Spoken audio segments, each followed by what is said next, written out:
विश्व गुरु तथागत गौतम बुद्ध आरक्षण के जन्मदाता छत्रपति साहूजी महाराज, धरती पुत्र सम्राट अशोक, आधुनिक भारत के निर्माता डॉक्टर बाबा साहब अम्बेडकर, बिहार के लेनिन बाबू जगदेव प्रसाद जी, क्रांतिकारी वीरांगना झलकारी बाई, संत गाडगे, संत कबीर, घासीदास, तुकाराम तथा अन्य बहुजन समाज में जन्मे महापुरुषों एवं संतों, नायकों, महानायकों के कोमल चरणों में मैं अपनी श्रद्धा सुमन अर्पित करते हुए इस मंच पर बैठे हुए सभी हमसे सम्मानित साथी और परम भंते जी, इस ग्राम सभा के समस्त सम्मानित साथी तथा ऑर्गेनाइजर बंधुओं के साथ साथ हमारी माताएं बैठी हुई हैं, माताओं एवं बहनों को मैं अपना सादर उनके चरणों में नतमस्तक सादर क्रांतिकारी नमो बुद्धाय जय भारत करता हूं। साथियों, मैं आपको बताना चाहता हूं सबसे पहले कि हमें एसपाईपी की जरूरत क्यों पड़ी, हमने एसपाईपी क्यों बनाई। तो साथियों, आपको पता है हमारे देश में आजादी से पहले 22 कुल समस्याएं थी, लेकिन आजादी के बाद, आजादी के 70 साल के बाद समस्याएं 44 हो गई। एक भी समस्या का समाधान 70 सालों की आजादी में नहीं हुई। साथियों, क्या क्या कारण है? अर्थशास्त्र का सिद्धांत कहता है कि जिस देश के पास संसाधन हो, अच्छी सरकारें हो, लोकतांत्रिक सरकारें हो, वह देश 10 वर्ष में विकसित हो सकता है, 10 वर्ष में अपनी सभी समस्याओं का समाधान कर सकता है। लेकिन क्या बात है कि आजादी के 70 साल के बाद भी हमारी समस्याएं कम नहीं हुई, हमारी समस्याएं बढ़ी हैं। तो कौन सी 22 समस्याएं थी? वो 22 समस्याएं जातिवाद, छुआछूत, कर्मकांड, व्यभिचार, कुपोषण, बेरोजगारी की समस्या, ऐसी जल की समस्या, तो ये 22 समस्याएं थी। लेकिन आज समस्याएं इतनी हो गई हैं कि आप गिनते गिनते आप थक जाएंगे, लेकिन समस्याएं खत्म नहीं होंगी। साथियों, आज आप आए दिन अखबार में, टेलीविजन पर देखते हैं कि हमारे देश में 5 वर्ष की बच्चियों के साथ बलात्कार होता है। हमारे देश में 5 वर्ष की बच्चियों से लेकर 80 वर्ष की महिलाएं सुरक्षित नहीं है। इस पर हमें विचार करने की जरूरत है। क्या यही सपना बाबा साहेब अम्बेडकर ने देखी थी? क्या यही सम्राट अशोक का भारत था? मैं आपसे पूछना चाहता हूं, सम्राट अशोक का भारत कैसा भारत था? ये आप सभी जानते हैं। सम्राट अशोक के कारण ही इस देश का नाम सोने की चिड़िया पड़ा, और इसके बारे में हमें और ज्यादा आपको बताने की जरूरत नहीं है। एक ऐसी व्यवस्था थी जो राजतंत्र होते हुए पूर्ण रूप से लोकतांत्रिक व्यवस्था थी। ऐसे हमारे महापुरुष थे। तो साथियों, एसपाईपी की जरूरत क्यों पड़ी, एसपाईपी हमने क्यों बनाई, इसको स्पष्ट करने के लिए सबसे पहले मैं कुछ ऐतिहासिक संदर्भों को आपके सामने रखना चाहता हूं, ताकि आपको भी पता चले इस देश के निर्माण में किन लोगों का योगदान है और किन लोगों का नहीं है। आज इस देश में जो व्यवस्था है वो पूरी तरीके से वो व्यवस्था जिम्मेवार है। अगर आप आज इस देश में समस्याएं बढ़ी हैं तो वो व्यवस्था जिम्मेवार है। और उस व्यवस्था को समझना पड़ेगा आपको कि वो व्यवस्था कौन सी है, और वो है मनुवादी व्यवस्था जो आज पूरे देश में उसका झंडा फहरा रहा है। तो हमें समझना पड़ेगा कि व्यवस्था कौन सी है और हमारी समस्याओं का इलाज क्या है। हमारी समस्याओं का इलाज सरकार बनाने से हमारी समस्याओं का इलाज नहीं हो सकता है। सरकारें, ऐसी बात नहीं है कि सरकारें नहीं बनी हैं, सरकारें बनी हैं, लेकिन समस्याएं वैसी की वैसी नहीं, समस्याओं का समाधान नहीं हुआ। तो उन समस्याओं का समाधान कैसे होगा? तो उन समस्याओं का समाधान व्यवस्था परिवर्तन से होगा। तो हमें व्यवस्था परिवर्तन करने की जरूरत है। अब सवाल यह है कि व्यवस्था परिवर्तन होगा कैसे? तो व्यवस्था परिवर्तन करने के लिए हम अपनी अपनी जातियों पे आज गर्व करते हैं कि हम तो ये हैं, हम तो वो हैं, हम तो ये हैं, हम तो इस वंश के हैं, हम तो उस वंश के हैं। ये अगर ऐसे ही चलता रहा तो व्यवस्था परिवर्तन हम नहीं कर सकते, और जब तक व्यवस्था परिवर्तन नहीं होगा हमारी समस्याओं का समाधान होने वाला नहीं है। साथियों, इतिहास का संदर्भ अगर हम देखें तो हमें पता चलता है कि आज भारत के निर्माण में हमारे महापुरुषों का, बहुजन नायकों का जितना योगदान रहा है उतना किसी और का नहीं रहा है। लेकिन जो दुराचारी थे, पापाचारी थे, जिन्होंने समाज में गैर बराबरी की बीज रखी, नींव रखी, आज उनकी पूरे देश में जय जयकार हो रही है, आज उनकी सरकारें चल रही हैं। और जिन लोगों ने मानवता की नींव रखी, इंसानियत की नींव रखी, समानता का विचार फैलाया, आज उस देश में शोषित हैं, दलित हैं, पीड़ित हैं, उनकी समस्याओं का समाधान नहीं हो रहा है। तो साथियों, मेरा ये मानना है कि कुछ लोगों ने अभी कहा कि 2500 साल पहले मानवता कराह रही थी। तो मानवता क्यों कराह रही थी? मानवता इसलिए कराह रही थी क्योंकि 4000 साल पहले हम गुलाम हो गए थे, और आज भी इस भ्रम में हम जी रहे हैं कि हम आजाद हैं।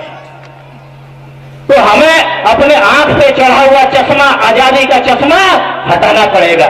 साथियों, हम आजाद आज भी नहीं है, हम तो संघर्ष कर रहे हैं तीसरी आजादी का, और आने वाले दिन में तीसरी आजादी को हम लेकर रहेंगे।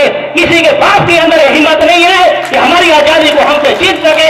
इसके लिए हमने कमर कस ली है, और आने वाले दिन में हम बताकर रहेंगे, दिखाकर रहेंगे कि हम वास्तव में अब तक गुलाम थे और अब हमें आजादी चाहिए। साथियों, 4000 साल पहले ये विदेशी घुमाकर खाना बदोश लोग इस देश में आए और हमारी सभ्यता संस्कृति को नष्ट कर दिया। और साथियों, इतिहासकारों का ये मानना है कि जिस समाज को मिटाना है उसकी सभ्यता संस्कृति को मिटा दो, वो अपना समाज अपने आप मिट जाएगा। तो हमारी सिंधु लिपि जो पकु संघ ने बनाई थी, विदेशी आक्रमणकारियों ने उस लिपि को सबसे पहले नष्ट किया। उसके बाद हमारा राजा, जिसको कहते हैं अखंड भारत का निर्माता, चंद्रगुप्त मौर्य, और आज हमारा भाई अगर नौकरी पा लेता है, उसको कोई नौकरी मिल जाती है तो लोग क्या कहते हैं? आरक्षण का देन है। इसके अंदर कौन सी काबिलियत है? तो मैं पूछना चाहता हूं आपसे कि अखंड भारत का निर्माता चंद्रगुप्त मौर्य को ही क्यों कहा जाता है? किसी और में दम क्यों नहीं थी? किसी और ने क्यों नहीं अखंड भारत बनाई? तो इसका जवाब उनके पास नहीं मिलता है। तो अखंड भारत बनाने वाला महान चंद्रगुप्त मौर्य को सत नमन करते हुए मुझे गर्व है उस पुरुष पर जिसने अखंड भारत की नींव रखी। और इसलिए गर्व है कि जो आज लोग कहते हैं इसने आपको आरक्षण से नौकरी पाई, तो भाई तुम तो नहीं अखंड बना लिए, तुम्हारे अंदर भी दम थी, तुम तो नहीं बनाए। अब साथियों, आपको बहुत लोग जानते होंगे और जानकर आपको गर्व होगा, जो संयुक्त राष्ट्र संघ है यूएनओ, यूनाइटेड नेशंस ऑर्गेनाइजेशन, उस यूएनओ में केवल 2 महापुरुषों का फोटो लगा हुआ है, और वो है गौतम बुद्ध और सम्राट अशोक। और तीसरा फोटो अब लगने जा रहा है बाबा साहेब अम्बेडकर। तो उन लोगों को उन लोगों के गालों में तमाचा है जो ये कहते हैं कि इनके अंदर काबिलियत नहीं है। अरे काबिलियत तो तुम्हारे अंदर नहीं है, काबिलियत तो हमारे महापुरुषों ने दिखाई है इस धरती पर। सम्राट Ashok was the only one ruler who realized his mistakes and sacrificed for that. सम्राट अशोक पहला राजा था जिसने अपनी गलतियों को माना कि उससे गलती हुई है। कौन सी गलती हुई है? कलिंग युद्ध में लाखों लोग मारे गए, ये उससे गलती हुई है। उस गलती को सम्राट अशोक ने माना, स्वीकार किया और उसकी भरपाई के लिए बहुत बड़ी कुर्बानी दी। और यहां तक की कुर्बानी दी कि अपनी बेटी और बेटे को भी कुर्बानी दे दी और बोला कि तुम जाओ श्रीलंका, दूसरे देशों में जाओ, बौद्ध धर्म का प्रचार करो जो मानवता पर आधारित है, भाईचारे पर आधारित है, जिसमें इंसानियत है। और ये हमारी कुर्बानी है। ऐसा कुर्बानी देने वाला दुनिया में कोई दूसरा सम्राट पैदा नहीं हुआ। साथियों, ये हमारी संस्कृति है, ये हमारी धरोहर है। लेकिन उसके बाद मौर्य वंश का आखिरी राजा बृहद मौर्य की हत्या, उसी का सेनापति पुष्यमित्र शुंग इस पटना गांधी मैदान में, जहां पर अशोक भी सलामी लेता था और बृहदत्त भी सलामी लेता था, सलामी लेते वक्त उस पुष्यमित्र शुंग ने धोखे से उसकी हत्या कर दी और एक भी सेना ने बगावत नहीं की। इसका मतलब ये था कि पहले से प्रायोजित था कि बृहदत्त की हत्या करनी है और बृहदत्त की हत्या करने के बाद फिर से मनुवाद की नींव यहां पर रखी गई जो आज तक जीवित है। साथियों, आज देश का जो माहौल है ये आप जानते होंगे। ऐसा माहौल 14वीं शताब्दी में भी हो गया था जब मानवता कर रही थी। ऐसे समय में, ऐसे विपरीत परिस्थिति में हमारे महापुरुषों ने अपनी जान की कुर्बानी दी। और उन महापुरुषों में संत कबीर, संत गुरु नानक, संत रविदास, घासीदास, संत गाडगे, तिरुवल्लुवर जैसे महान संतों ने, बहुजन समाज के नायकों ने बुद्ध की लड़ाई लड़ी, अशोक की लड़ाई लड़ी ताकि मानवता जीवित रहे। ये मनुवादी लोग मानवता को मिटा ना सके, इसके लिए लड़ाई लड़ी। साथियों, आधुनिक भारत में आज हमारे बच्चे पढ़ते हैं, शिक्षा दिवस किसके जन्मदिन पर मनाया जाता है? डॉक्टर सर्वपल्ली राधाकृष्णन। साथियों, कभी कभी हमें ऐसा लगता है कि हमारे शरीर में खून बह रहा है या पानी बह रहा है। हमें लगता है कि अली की कुर्बानी को याद करके मुसलमान मुहर्रम के दिन क्या बोलता है? या हुसैन, या हुसैन। इसका मतलब है काश मैं होता तो मैं इसका बदला जरूर लेता। तो जिस तरीके से हमारे बृहदत्त की हत्या हुई, जिन लोगों ने की, उनकी सरकारें हम बनवा रहे हैं और बड़े गौरव से बनवा रहे हैं। तो इसलिए हमें शक होता है कि हमारे शरीर में खून बह रहा है या पानी बह रहा है। जिस शिक्षा के लिए लड़ाई सावित्रीबाई फुले ने लड़ी, ज्योतिबा फुले ने लड़ा, जातिवाद के शिकार हुए, पूरे जीवन संघर्ष किया, मान सम्मान नहीं मिला, मुंह पर गोबर मारे गए, पूरा जीवन लगा दिया शूद्रों की शिक्षा के लिए। उस महान स्त्री के लिए, महान पुरुष के लिए भारत के इतिहास में जगह नहीं है। अगर जगह होता तो सावित्रीबाई फुले के जन्मदिन को शिक्षा दिवस के रूप में मनाया जाता, लेकिन ऐसा नहीं हुआ। ऐसा इसलिए नहीं हुआ कि मनुवाद को इस देश में आगे बढ़ाना है और इसके लिए जरूरी है कि बौद्ध सभ्यता, संस्कृति, अशोक के विचार, बाबा साहब के विचार, अन्य महापुरुषों के विचारों को दफना दिया जाए, जला दिया जाए। थोड़े दिन में इन लोगों को भी लोग भूल जाएंगे और हमारी मनुवाद बढ़ती रहेगी। साथी, तो उस महान स्त्री ने जीवन भर अपमान सहा, लोग गोबर उठाकर मुंह पर मारे, तब भी हिम्मत नहीं हारी और पूरा जीवन कुर्बानी दी। और उस महान स्त्री को, महान पुरुष ज्योतिबा फूले को क्या मिला, मैं आपसे पूछना चाहता हूं। अब इससे पहले हमने गुलामी की एक ऐसी राजनीतिक पार्टी की जिसका मैं नाम नहीं लेता और नाम लूंगा भी नहीं। उस पार्टी के हमने गुलामी की पूरे 40 वर्ष, और उस पार्टी ने क्या किया, मनुवादी व्यवस्था को और पानी और खाद डाला, ये मजबूत रहे।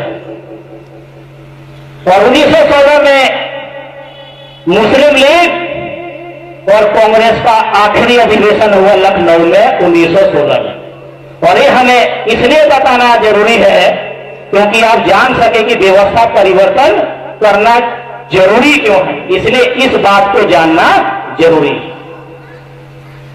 तो जो मुस्लिम लीग कांग्रेस के साथ कंधों से कंधा मिलाकर देश की आजादी के लिए लड़ रही थी, वो मुस्लिम लीग 1916 में कांग्रेस से अलग क्यों हो गई? कांग्रेस से अलग इसलिए हो गई क्योंकि कांग्रेस पर हिंदू महासभा का दबाव था। क्या दबाव था? उनको भनक मिल चुकी थी, उनके कान में भनक मिल चुकी थी कि देश को आजादी मिलने वाली है। और ये बात सही थी। अंग्रेजों ने इस बात को माना था कि प्रथम विश्व युद्ध के बाद देश को आजादी दे दी जाएगी, इसलिए हिंदू महासभा के कान में बात पड़ चुकी थी कि आजादी मिलने वाली है। लेकिन सवाल क्या था, आजादी तो लेनी है लेकिन आजादी सबके लिए नहीं लेनी। वो आजादी केवल 15% वालों के लिए हमें चाहिए, पूरे 100% के लिए हमें आजादी की जरूरत नहीं थी। ये हिंदू महासभा की प्लानिंग थी और उसने कांग्रेस पर दबाव डालना शुरू कर दिया। कांग्रेस इस बात को समझ गई कि अगर आजादी मिलती है तो इस देश में मुसलमानों का कोई जगह या अधिकार मिलने वाला नहीं। इसलिए मुस्लिम लीग ने कांग्रेस से अलग होने का फैसला लिया। साथियों, इसके बाद 1928 में साइमन कमीशन देश में आता है। ब्रिटिश सांसद था साइमन, सर साइमन। क्यों आता है? तो इसलिए आता है क्योंकि आजादी देने की बात कही गई थी, तो आजादी कैसे दी जाए, किसको दी जाए, कानून कैसा होगा, व्यवस्था कैसी होगी, संविधान कैसा होगा, कौन बनाएगा, राष्ट्रपति कैसा होगा, प्रधानमंत्री कैसा होगा, उनके अधिकार कौन कौन से होंगे, इन सभी विषयों पर चर्चा करने के लिए 1930 में गोलमेज सम्मेलन आयोजित की गई थी।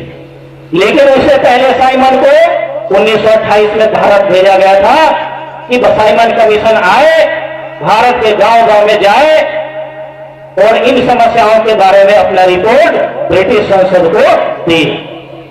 साथियों, ये बात गांधी और कांग्रेस को ये बात पच नहीं रही, क्योंकि ये नहीं चाहते थे कि देश की वास्तविक तस्वीर ब्रिटिश को पता चले और यहां के जो दलित, शोषित, कुचले जो 85% के लोग हैं, इनको किसी भी तरीके का अधिकार मिले। इसके लिए कांग्रेस, गांधी एंड कंपनी ने प्लान बनाया कि हमें साइमन कमीशन का बहिष्कार करना है। और उन्होंने क्या नारा दिया? Simon go back. अब मैं आपसे पूछना चाहता हूं, इसमें बहिष्कार वाली कौन सी बात है? अगर वो आ रहा है, कोई अपना रिपोर्ट लेना चाहता है, कोई आंकड़े लेना चाहता है, कोई सूचना आपसे पूछना चाहता है, तो इसमें बहिष्कार वाली कौन सी बात है? लेकिन इन्होंने बहिष्कार किया। क्यों किया?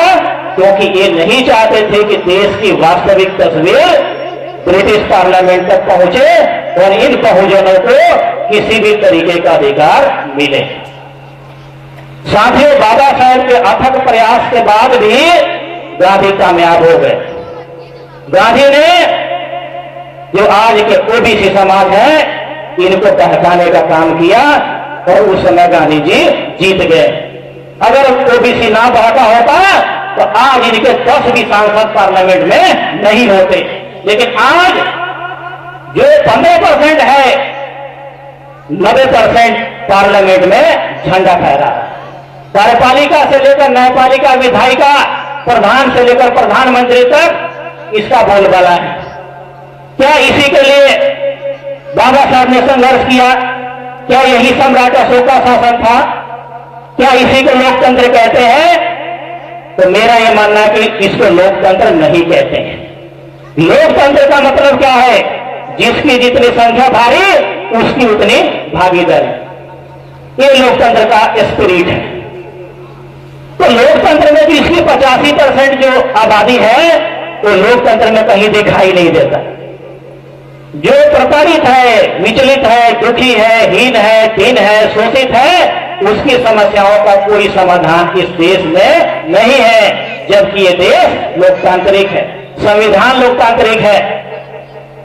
और ये बात बाबा साहब बहुत पहले बाबा साहब ने इस बात को कहा था कि संविधान कितना भी अच्छा से अच्छा क्यों न हो, पर इसको लागू करने वाले लोग अगर बुरे हो, उनकी नीयत खराब हो, तो संविधान कभी सफल नहीं हो सकता है। और हमारे देश का दुर्भाग्य है कि जो संविधान मानवता, इंसानियत, भाईचारा, समाजवाद पर आधारित है, बुद्ध के विचारों पर आधारित है, अशोक के विचारों पर आधारित है, वो संविधान आज तक इस देश में लागू नहीं हुआ। इससे और बदतर जिंदगी क्या हो सकती है? मैं आपसे पूछना चाहता हूँ, क्यों संविधान लागू नहीं हुआ? क्यों संविधान को कोर्ट कचहरी तक सीमित रखा? संविधान को घर घर जाना चाहिए, घर घर में इसकी पूजा होनी चाहिए, हमारे युवाओं को, लड़कियों को इसका ज्ञान होना चाहिए। क्यों नहीं हुआ? किसने कोर्ट कचहरी तक संविधान को रोका? ये आपको समझना चाहिए। संविधान कोर्ट कचहरी का विषय बाद में होगा, ये हमारे जीवन का विषय है, हमारे जीवन शैली का विषय है। संविधान हमारी समस्याओं का समाधान करता है, तो हमें इसकी जानकारी होनी चाहिए। हमारे घर में रामायण, गीता, पुराण सारे मिल जाएंगे, सारे देवी देवताओं के ग्रंथ मिल जाएंगे, लेकिन संविधान नहीं मिलेगा। हम गुणगान करते हैं, महिमा मंडल करते हैं अशोक की, बुद्ध की, बाबा साहेब की, लेकिन उनके बताए हुए रास्ते पर हम चलने को तैयार नहीं है। और यही कारण है कि हमारा समाज बिखरा हुआ है। और यही कारण है कि आज 15% के लोग आज इस देश में वो काम कर रहे हैं जिसकी परिकल्पना हमारे महापुरुषों ने सपने में भी नहीं सोचा था कि हमारे मरने के बाद इस देश की यही स्थिति होगी कि 5 साल की बच्चियों के साथ बलात्कार होगा। क्या ऐसी सपने बाबा साहब ने देखी थी? क्या ऐसी सपने किसी और ने देखी थी? ऐसा तो अमेरिका और जर्मनी, जापान में भी नहीं होता है, जहां पर नंगे लोग रहते हैं, वहां भी 5 साल की बच्चियों के साथ बलात्कार नहीं होता है। क्या ये दिन देखने के लिए हम जीवित हैं? मैं आपसे पूछना चाहता हूं, अब कब आप जगेंगे? अगर आज हम नहीं जगे तो आने वाले दिन में हम जगने के लायक भी नहीं रहेंगे। ये मेरा वादा है आपसे। तो कांग्रेस की असलियत आप जान लीजिए कि उस कांग्रेस ने विरोध किया और गांधी नहीं गया राउंड टेबल कॉन्फ्रेंस में 1930 में। गांधी क्या कहता है कि अगर आजादी मिलती है और उसमें अछूतों को अगर अधिकार मिलता है तो ऐसी आजादी हमें नहीं चाहिए, ये गांधी कहता है। तो अछूत कौन था?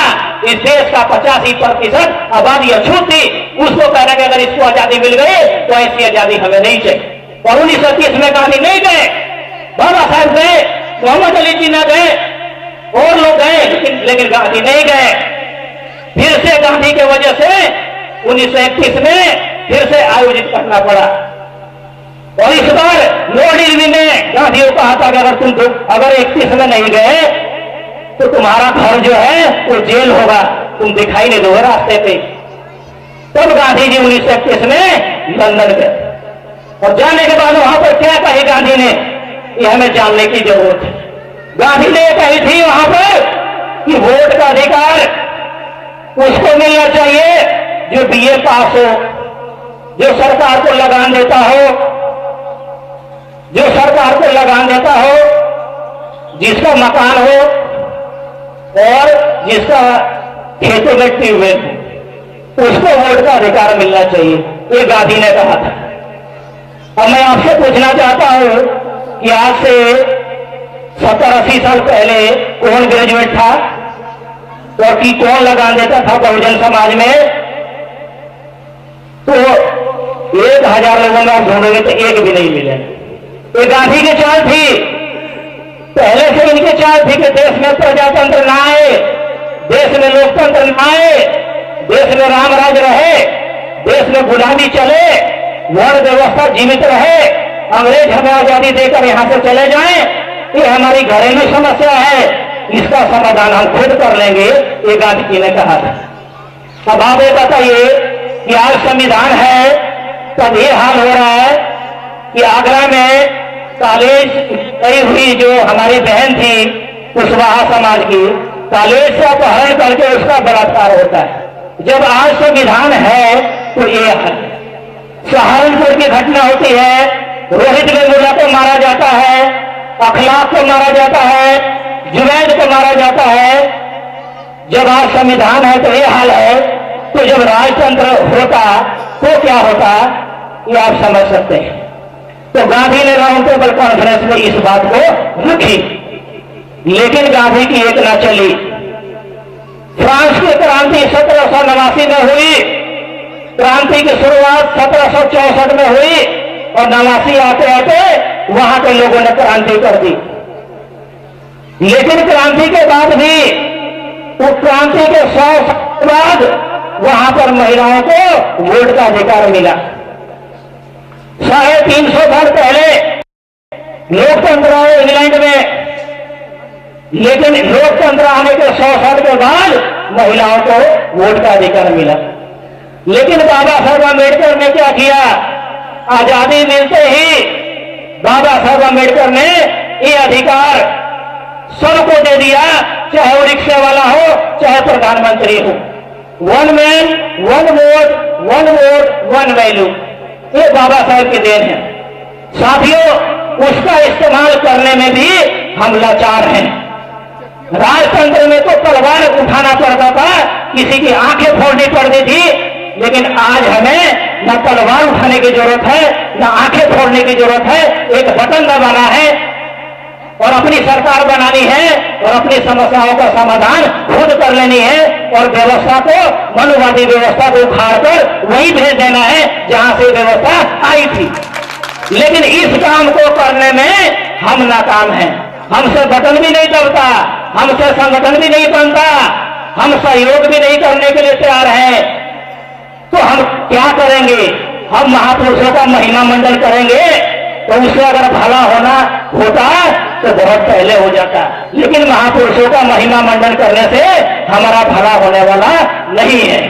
हम उनसे केवल प्रेरणा ले सकते हैं, चलना हमें पड़ेगा, कुर्बानी हमें देनी पड़ेगी। तो बाबा साहब अम्बेडकर ने अपने जीवन की कुर्बानी देकर इस कारवा को बढ़ाया, बुद्ध की कारवा को बढ़ाया, अशोक की कारवा को बढ़ाया, संत कबीर की कारवा को बढ़ाया, गुरु नानक की कारवा को बढ़ाया और सपनों का आधुनिक भारत बनाया। जब संविधान बनाने की जिम्मेदारी दी गई तो बाबा साहब को सहयोग करने के लिए केवल 6 लोगों को लगाया गया था। लेकिन 6 लोगों में 2 विदेश चले गए, 2 बीमार पड़कर मर गए और 2 अपने संसदीय क्षेत्र में चले गए, क्योंकि उनको पता था कि संविधान बनते ही देश में चुनाव होगा और हम दिल्ली में संविधान बनाएंगे तो हमें चुनेगा कौन। इसलिए मलाई खाने के लिए वो छोड़ छाड़ भागे। बाबा साहब अम्बेडकर अकेले 2 वर्ष 11 महीने 18 दिन में संविधान बने। लेकिन अंदर की बातें आप जानेंगे, आपको रोना आएगा कि बाबा साहब संविधान तो बनाए, लेकिन जितनी धाराएं जोड़ते थे उतनी बार रोते थे। क्यों रोते थे? क्योंकि संविधान में धारा जोड़ने से पहले सरदार वल्लभ भाई पटेल और नेहरू के सामने वो दिखाना पड़ता था, अनुमति लेना पड़ता था ये जोड़े या ना जोड़े। ये बहुत कम लोग जानते हैं। क्या बीती होगी बाबा साहब अम्बेडकर पे, जो डिबेट में जाने से पहले नेहरू और पटेल के सामने उनको दिखाना पड़ता था कि ये मैं जोड़ूं या ना जोड़ूं। इसलिए बाबा साहब रोते थे। बाबा साहब ने कहा, ऐ बहुजन समाज के लोगों, ये जहां तक मैं कार्रवाई लेकर आया हूं तो इतना आसान नहीं था। विशेष परिस्थिति में, कठिन परिस्थिति में मैं इस कार्रवाई को लेकर आया हूं। तो विशेष परिस्थिति कौन थी? वही परिस्थिति थी।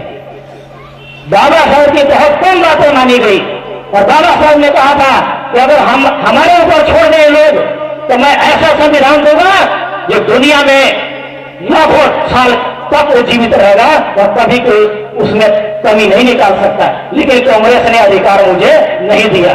मैंने संविधान बनाया तो जरूर, लेकिन कांग्रेस के दबाव में बनाया, कांग्रेस के कहने पर बनाया। बहुत सारी ऐसी चीजें थी जो मैं इसमें डालना चाहता था, लेकिन कांग्रेस ने मेरा हाथ काट दिया, डालने नहीं दिया। ये देश की सच्चाई है। बाबा साहब अम्बेडकर के बारे में लोग क्या जानते हैं? ये संविधान बना दिया, संविधान तो बनाया, लेकिन मैं ये कहता हूं कि बाबा साहब अम्बेडकर को आधुनिक भारत के निर्माता क्यों कहा जाता है? इसलिए कहा जाता है क्योंकि आज इस देश में जो दिखाई दे रहा है वो बाबा साहब अम्बेडकर की वजह से। क्या है? चुनाव आयोग, वित्त आयोग जिसको फाइनेंस कमीशन कहते हैं, महिला आयोग, बेरोजगारों के लिए एम्प्लॉयमेंट एक्सचेंज, रोजगार कार्यालय, मजदूरों के लिए मजदूर यूनियन बनाने की आजादी, 8 घंटे की ड्यूटी, सरकारी कर्मचारियों के लिए पीएफ प्रोविडेंट फंड की व्यवस्था करना, जब महिला प्रेग्नेंट होगी तो 2-4 महीने छुट्टी ले सकती है ऑफिस से, उसका पैसा नहीं कटेगा। ये सारी की सारी व्यवस्था बाबा साहब अम्बेडकर ने करी। इस देश को यूनाइटेड स्टेट ऑफ इंडिया का सपना देखने वाले, सम्राट अशोक के भारत का सपना देखने वाले वो केवल बाबा साहब अम्बेडकर थे। उनका मानना था कि कांग्रेस अगर मेरी बात मान ले तो मैं केवल 10 साल में अमेरिका के बराबर इंडिया को लेकर दूंगा। केवल कांग्रेस मेरी बात मान ले, मेरे पास फार्मूले हैं, मेरे पास तरीके हैं। और बाबा साहब अम्बेडकर ने जो वैश्वीकरण आज हो रहा है, जो मोदी पूरी दुनिया में घूम रहा है कि कंपनियों को लाएंगे, देश को अमेरिका बनाएंगे, ये बात बाबा साहब अम्बेडकर ने 80 साल पहले कह दी थी कि अगर देश को आधुनिक भारत बनाना है तो विदेशी कंपनियों को लाना पड़ेगा, विदेशी निवेश करना पड़ेगा, कॉन्ट्रैक्ट फार्मिंग की व्यवस्था करनी पड़ेगी, कृषि में आधुनिक तौर तरीकों का इस्तेमाल करना पड़ेगा, तभी देश विकसित हो सकता है। ये बात तो बहुत पहले की थी। प्लानिंग कमीशन, योजना आयोग, जो कुछ भी आप देख रहे हैं सारा बाबा साहब अम्बेडकर का देश। देश में 5 बड़े बड़े बांध है जो बाबा साहब अम्बेडकर ने बनाई थी, क्योंकि उनका मानना है कि बिजली के बिना देश कभी विकसित नहीं हो सकता। और बिजली कहां से बनेगा? बांध से बनेगा। तो जो बाबा साहब अम्बेडकर ने 5 बड़े बांध बनवाए ब्रिटिश के शासनकाल में, उसके बाद नेहरू क्या कहते हैं? नेहरू क्या कहते हैं? Dams are the temple of India. जो बांध है वो देश का मंदिर है। अरे बनवाया तो उसने, आधुनिक भारत के बारे में सूत्र फार्मूला तो उसने दिया, और जो नाम तुम ले गए, इतिहास में तुम्हारा नाम आ गया। तो मेरे कहने का मतलब है कि जिन लोगों ने इस देश को सींचने में अपने पूरे जान की कुर्बानी लगा दी, वो बहुजन समाज के नायक थे। उनका इस देश के इतिहास से में कम वर्णन मिलता है और उनको मिटाने का पूरा प्रयास किया गया। तो मेरे कहने का मतलब है कि अब फिर से मैं उसी पॉइंट पर आ जाता हूं कि हमने एसपाईपी क्यों बनाई। तो हमने एसपाईपी इसलिए बनाई क्योंकि हमारे सामने अध्यक्ष महोदय बैठे हैं, आरपी मौर्य जी, ये 25 समाज से है और मैं समझौता भारतीय, मैं एसी समाज से हूं। और दोनों ने फैसला किया कि अगर हम केवल जाति की बात करते हैं तो ज्यादा से ज्यादा क्या होगा, हम अपना प्रधान को बना लेंगे। लेकिन व्यवस्था परिवर्तन की बात जो हम कर रहे हैं तो एक जाति के बस की बात नहीं है। इसलिए हमने प्रण लिया, फीस करके लिया, क्या लिया कि हमें एसी और ओबीसी को जोड़ना है। और जोड़ने के बाद महापुरुषों के साथ जितना अपमान हुआ है उस अपमान का बदला पाई बदला लेना है, व्यवस्था को बदलना है और इस देश का शासक बनना है। इन्हीं शब्दों के साथ मैं अपनी बात को विराम दूंगा, लेकिन 2 बात और कहूंगा। पहली बात, मेरा जो बुजुर्ग लोग हैं उनसे विनम्र प्रार्थना है कि अब वे मार्गदर्शन करें, हमें मौका दें। जो इस समाज के जवान लोग हैं, जवान लड़के हैं, लड़कियां हैं, उनको मौका दें अपने स्टेज पर आने की चाहत को अब आप समेट लें। अब आपको मार्गदर्शक बननी है और आप युवाओं को आप समाज से निकालिए, तो कहिए कि वो लीड करे समाज में। अब आपको केवल मार्गदर्शन देना है और हर घर से लड़कियों को लड़कों को निकालना है, क्योंकि इस समाज का जो बदलाव है, व्यवस्था परिवर्तन है, इसमें अहम भूमिका केवल इस देश का युवा निभा सकता है। दूसरी बात मैं क्या कहना चाहता हूं कि अपने समाज के लोग सबसे ज्यादा पीछे किसके वजह से है? मान सम्मान की वजह से। हर कोई क्या चाहता है, मुझे तो मान सम्मान मिला नहीं, मैं क्यों जाऊं? मुझे तो स्टेज पे बुलाया नहीं, मैं क्यों जाऊं? मुझे तो भाषण दिलवाया नहीं, मैं क्यों जाऊं? जिस दिन मान और सम्मान आप छोड़ देंगे उसी दिन आगे बढ़ जाएंगे। अरे मैं तो कहता हूं कि हमारा महान सम्राट अशोक, जिसने भारत को दुनिया में पहचान दिलाई, क्या उसको मान सम्मान मिला इस देश में? नहीं मिला। उसके जगह किसको मिला? भगवान राम को मिला। किया तो अशोक ने, श्रेय कोई और ले। बाबा साहब ने अपने परिवार की कुर्बानी दी, अपने जीवन की कुर्बानी दी, 5 बेटे बेटियों की कुर्बानी दी। क्या उसको इस देश में देश के लोगों ने उनको इज्जत दिया? नहीं दिया। कांसी राम ने पूरी जीवन लगा दी बहुजन समाज को संगठित करने के लिए, क्या उसको किसी समाज ने मान सम्मान दिया? नहीं दिया। वो राष्ट्रपति बन सकते थे, प्रधानमंत्री बन सकते थे, क्या बने? नहीं बने। तो जब हमारे महापुरुषों को मान सम्मान नहीं मिला, तो हमें किस बात की चिंता? हमें भी मान सम्मान नहीं चाहिए। हम अपने जीवन को कुर्बानी दे देंगे, अपने जीवन की इस व्यवस्था परिवर्तन के लिए। साथियों, इसी के साथ अपनी बात को विराम देते हुए मंच संचालक महोदय से मैं प्रार्थना करूंगा कि कारवा को आगे बढ़ाएं, ताकि सभी साथियों को मेरा क्रांतिकारी नमो बुद्धाय। जय भारत,